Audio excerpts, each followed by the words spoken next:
Laapataa Ladies is about exactly that, women who are lost. The film is set in 2001 in a fictional state called Nirmal Pradesh.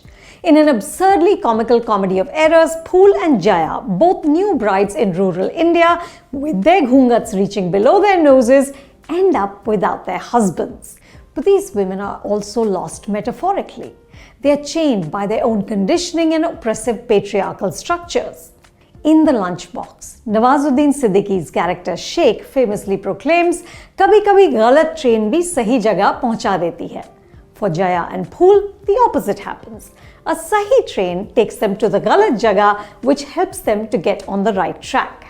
The beauty is that director Kiran Rao tells this fiercely feminist story not like a sermon delivered from a soapbox, but like a fairy tale that's grounded. There is a sweetness and a simplicity running through every frame.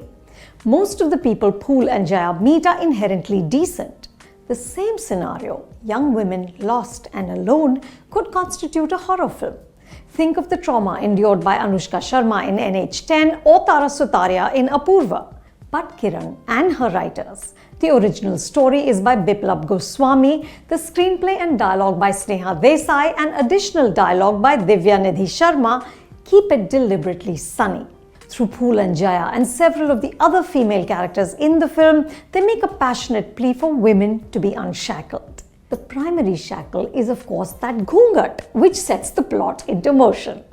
Early in the film, Phool is told that now that she's in a veil, she must look down and not ahead.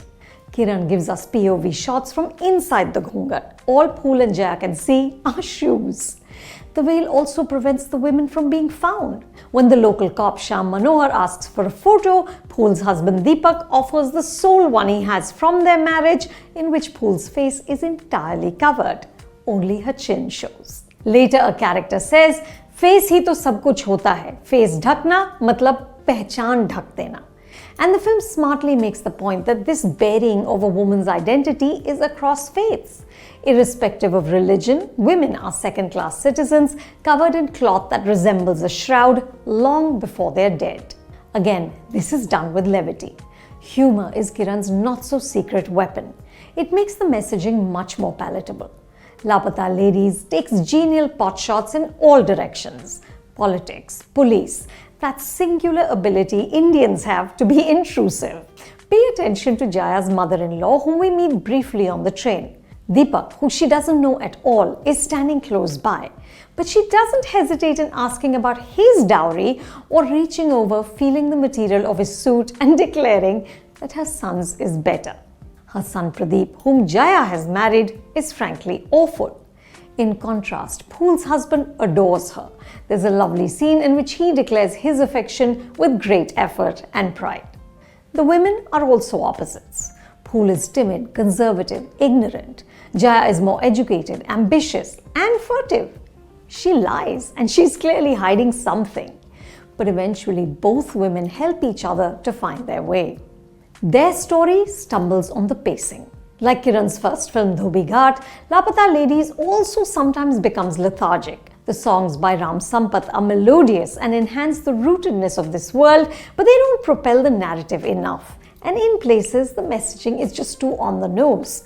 There are scenes and dialogue which seem bunged in purely to make a point. Jaya's presence in Deepak's house helps to alleviate the lives of the other women there. His mother, grandmother, sister-in-law. She's so quiet that at one point Jaya jokingly calls her mute. Jaya teaches them to do things for their own pleasure, similar to the effect that Rani had in Rocky's house in Rocky Aur Rani Ki Prem Kahani. What helps tide over these bumps is the obvious affection that the director has for her characters, even Pradeep, and the ease with which the actors portray them. Props to casting director Romil. The most famous face in the frame is Ravi Kishan, who makes the unreliable Manohar overbearing but also charming. Chaya Kadam as the tea stall owner Manju Mai is also solid. Also watch out for her special customer, the chutney man. Nitanshi Goel, whom you might know as a Snapchat superstar and social media influencer, she has over 10 million followers on Instagram, hits the right notes as Phool. She plays her with this childlike innocence, so even her haplessness becomes endearing. This is a woman who can't bring herself to take her husband's name, but we root for her to find a spine. And when she eventually says it, you want to cheer. Pratibha Ranta, who's worked mostly in television, is equally solid as Jaya. Jaya treads a more unconventional path, and she must necessarily be more strategic. She's street smart, but also more steely. Pratibha embodies her, this intelligence, but also this resilience. She can literally take a punch. But my favorite was Sparsh Srivastava as the besotted Deepak. There is such sweetness in his longing for his Laapataa wife. And that scene in which he tells Phool how he feels is just superb. Laapataa Ladies made me smile.